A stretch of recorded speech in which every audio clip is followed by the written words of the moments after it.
Alright, geeks and ghouls, I think this is what a lot of you were waiting for, my notes on the read of Steven Erikson's Deadhouse Gates, Book 2 of Malazan Book of the Fallen. And I'll try to keep this shorter than the stuff that was my notes on Book 1 because I went overboard there and for other reasons.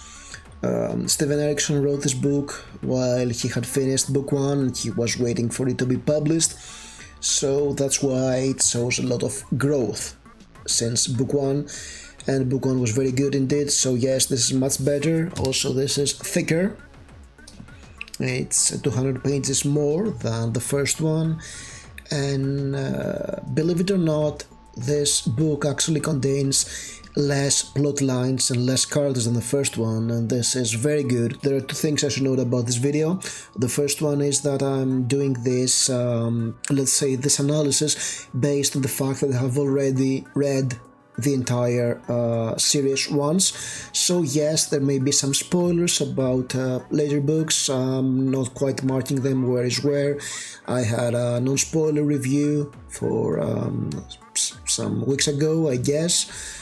Yes, it took me time to finish these videos and these notes, and reason 2 for that is because in this book there are 4 basic plot lines that we follow, and a lot of information about them are gradually revealed throughout those plot lines, and every chapter we have a question or some foreshadowing or part of a reveal, so I may skip some details, like for instance once a character appears, he is accompanied by another character that I won't mention for a while because that said character comes into play much later. Or maybe I will. Maybe I will add this to the notes to mention that. So yeah, Deadhouse Gates.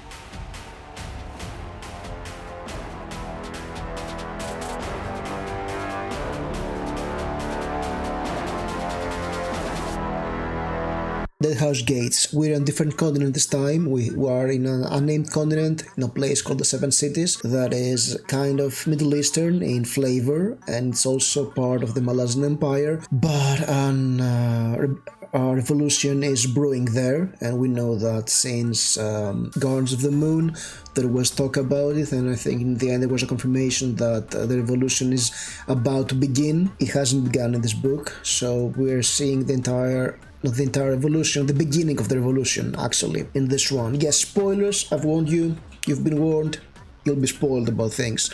But let's start with Book 1 and the prologue. The prologue, listen, if we had any doubt in Guards of the Moon that the Malazan Empire may be kind of bad, yeah, the prologue makes it certain, because the Malazan Empire is a brutal authoritarian regime.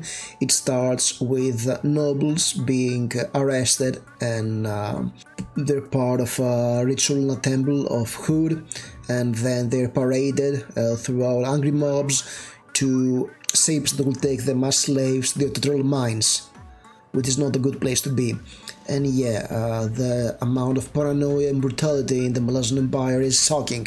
We start with a kind of new character that is very important in this book, in this plot lines. Actually 2 of them, but we have met them before. We have met them early in Guardians of the Moon, I think in chapter 1 of Guardians of the Moon, or chapter 2, I'm not quite sure, because we see the sisters of Ganoes Paran, the protagonist sort of Book 1, and the Paran family is very important for these books. So we start with Felicin Paran, Ganoes' younger sister, and we also have a mention of Tavor, the older sister of Ganoes Paran, and she's the new adjunct. So yes, she's the replacement of the adjunct from Guardians of the Moon. She's the right hand of the Empress, Lasine. And Felicin is the attractive one, of course she's plump, because we're talking about Steven Erikson, and she's very young, she's 14, and the beginning scene in the temple is dark and brutal, and the entire prologue is very dark, very brutal. I mean, in Guardians of the Moon, we had a young Genoese Paran watching culling in the city of Malaz. And here we have the outcome of another call, as we had some mentions that the Malazans love to call the nobles. We saw that in Guards of the Moon, of course, in Turkestan. If Guards of the Moon was a fun fantasy adventure with some darkness in there, here we're into grimdark territory. This prologue is establishing some of the themes of the entire book, such as betrayal, the horror of war and the horror of totalitarianism, the blind violence, the mob violence, and all this kind of stuff. And we also meet two new characters, Keborik, who is a super important character, and I often say in my Malazan reviews that yes, there is one character that I didn't quite get what was going on with throughout the first series until I've reached the end of the series, and this is Keborik. It's a boar that's a war god, basically, and he was accused of thievery. He had his hands and thus his access to the warden, because it was tattooed on his palms, cut off.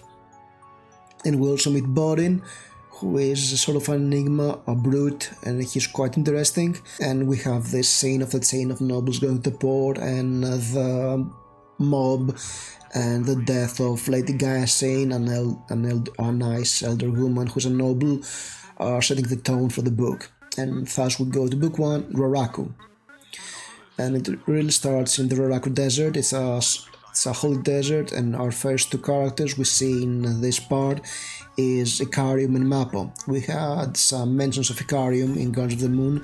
He was the person who made the clock device in Darukistan that reached climactic apocalypse during the book, so everybody was like, something evil will happen, and it happened.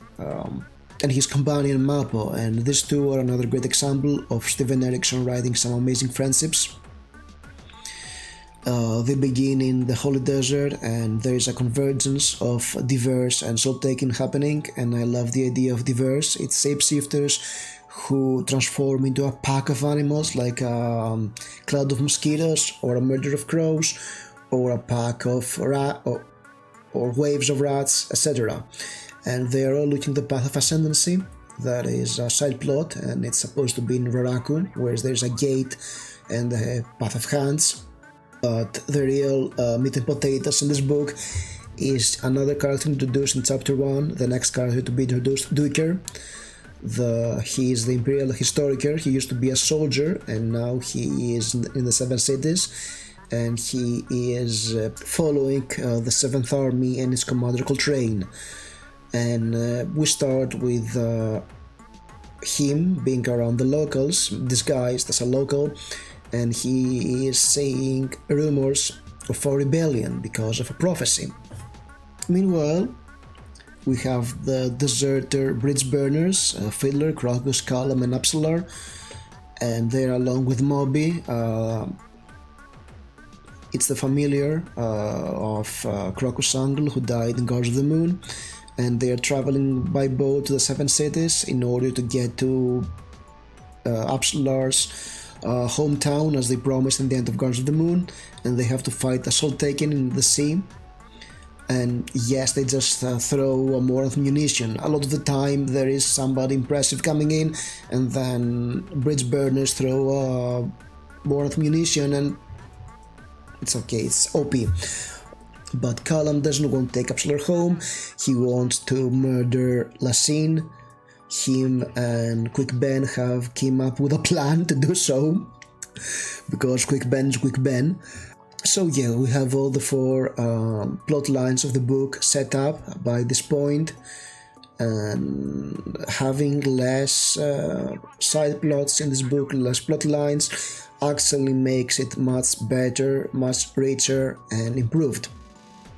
Believe it or not, who thought that less is more? Apparently Steven Erikson, this one, because it's more. So we go to chapter 2, and we have Duiker still walking around. He is finding more signs of the rebellion. Some of them are symbols on the wall that he doesn't know what it is. Later in the chapter we'll learn that a lot of them are diversions. Some of them are foretelling the rebellion, and others are pointing to the path of Hans, because a lot of Soul Takens and Diverse are coming to Raraku. And this is something Fiddler realizes later on. So then Duiker meets Coltrane, and he witnesses an argument between him and Malik Rel. He is the chief advisor to the High Fist, Pormqual, who is the commander of the armies of the Seven Cities. He is in the capital of Oran, and we learn a lot about the intrigue and the nepotism of Pormqual's rule, because this will play a huge role towards the climax of the novel. And we also see Coltrane as a strong and capable leader. What is really great in this scene is that through a few conversations and of Duiker walking around and keeping notes of what is happening, we have the entire background of the Seven Cities and the rebellion set. There's a prophecy, there is a highly incompetent leader of the Malazan Empire that does everything for a few Malazan nobles and ignores the natives and oppresses them. So we have a lot of the conflict already foreshadowed, and many fractions of people that are going to clash later on. I really like the idea of the Wiccan warlocks, because when the Malazan Empire conquered the lands of the Wiccans, they had the old warlocks executed. So crows came and took their souls and then put them into newborn children. So we have some children that have ancient souls, and we saw that again in Guardians of the Moon with the Silver Fox, about reincarnation, about children being put in empty children and reliving again. And yeah, that's a great world building. It's Steven Erikson. We have a lot of soft magic that feels cool, and it's actually based historical magical traditions of real people. He's an anthropologist, so he knows the stuff, and it really makes the world feel so much richer. Meanwhile, Fiddler is walking around and he witnesses the brutality of the Red Blades. They're a militia of people that are fanatically aligned with the Empire in the Seven Cities, and they murder some natives that follow Drijna, the prophecy of the rebellion. And while he's doing that and trying to stay low, he sees a pimp abducting a local girl. He goes, he saves her, and then takes her to her people and her grandfather, who is a Tano spirit walker, some sort of a native mage. He's rewarded for that with an item of power. And while Guardians of the Moon took place in a setting that was traditionally Fantasyland, a very epic fantasy feeling place, Deadhouse Gates is set in the Seven Cities, which has a culture that feels very Middle Eastern, and the Wiccans resemble Native Americans. That's very interesting, and actually what really impressed me in the scene is how many more details about the environment and the culture there is in this book compared to Guardians of the Moon, which is very generic fantasy and very vague descriptions. Here there is a richness of the houses, the attire, the culture, and this improves immersion. Meanwhile, Callum is meeting one of his sources, and he agrees to get the holy book of Drijna to the Saik, the leader of the rebellion in Raraku, and this will guarantee his own safe passage, because he has to go and murder Lassine. And this way he will start the rebellion for good. And of course some Red Blades are aware of that, and they start following him. Meanwhile, Mappa and Ikarium are fighting Soul Taken and Diverse in Raraku.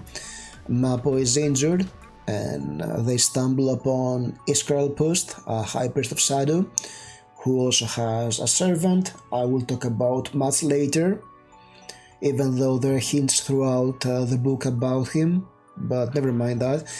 Iskaralpust has clearly lost his mind. He's not in his right mind, and he is the full badass that Erikson loves to ride, only he's no Kruppe. Alright? To be honest, he gets on my nerves. He lacks the charisma of Kruppe and his foolishness.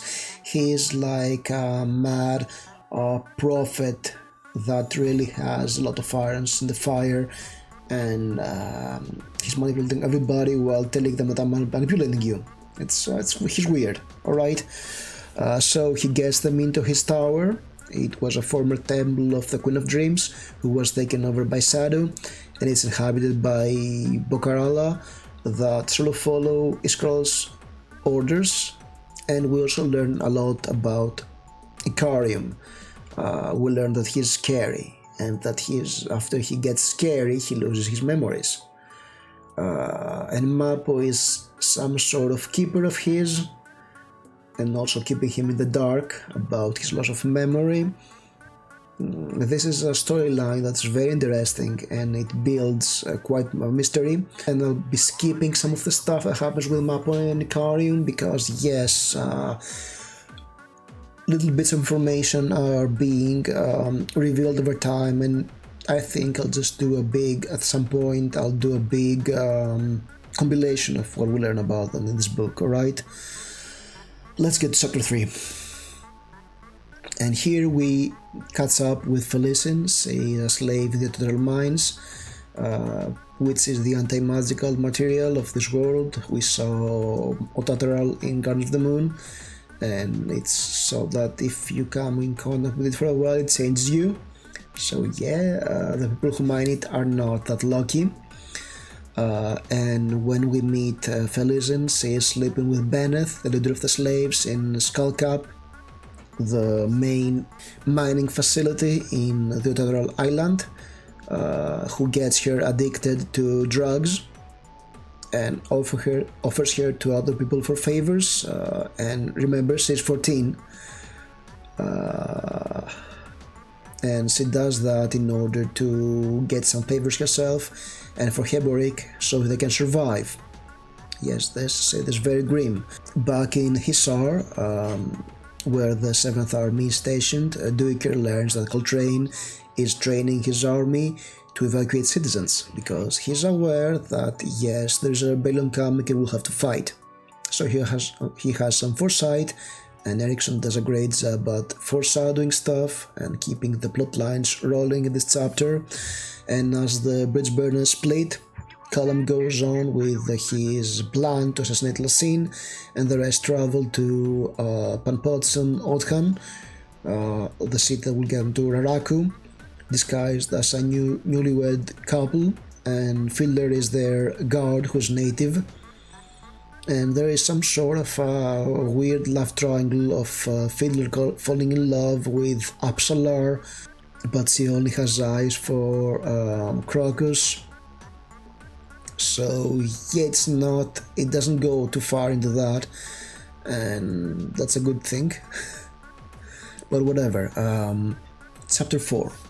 We're back in Skullcap, and we have a lot of foreshadowing about what is going to happen there, because Felicen is lost in Durhang addiction. Durhang is some sort of an opiate drug, and she has an abusive affair with Benneth, but she feels like she loves him because yeah, she's 14, and she has a lot of issues because of her sister throwing her into a slave camp to appease the Empress.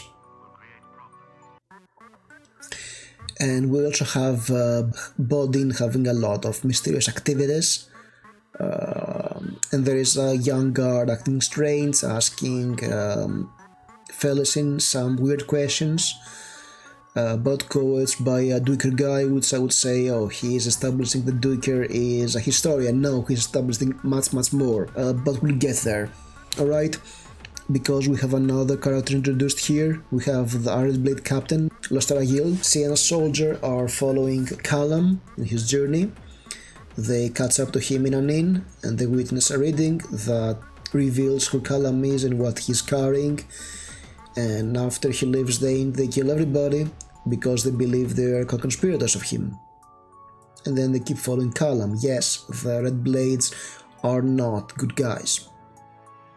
And Lustara is described as full-bodied with a dark skin, and that makes me believe that the reason why Malazan Book of the Fallen is an unfilmable series is because the producers can't find enough people of color and bigger women, not because of the amount of characters and locations and plot lines, no. I think it's definitely because it's too diverse for TV. And let's get to Mappo and Icarium as they discover the gate of the Path of Hands under the temple. Scarlet Post is squatting in, and he is using a lot of misdirection because Shadow to keep the Soul Takens and Diverse fighting elsewhere. But let's go to chapter 5, because here we have Fiddler and company reaching Zdanisban to find that the natives are too bored waiting for the official beginning of the revolution, and they have just rebelled and slaughtered everybody there, all the Malazan nobles and merchants, and they witness the slaughter, which is grim because the entire book is grim and about the horror of war, and there is nothing noble in the revolution or the war that is coming. It's just brutality. That's what Deadhouse Gates does amazingly well, in my opinion. It's an epic about the war that doesn't shy away from the violence of it. And I think that this book is definitely the daddy of Grimdark. I mean, okay, we have Black Company, who is the granddaddy, and I think that Game of Thrones and this book are definitely the daddies of Grimdark. And Upsillar, who was once possessed by Rope and still retains some of his memories, start to release some past events about the Malazan Empire, and then that confirms that yes, Rope is the Dancer Ascendant, so Shadow Throne is the old Emperor. It's confirmed, so it's out of the bag already, but we already knew that from book 1, it was rumored, so yes, there was no way that Erikson was hiding that.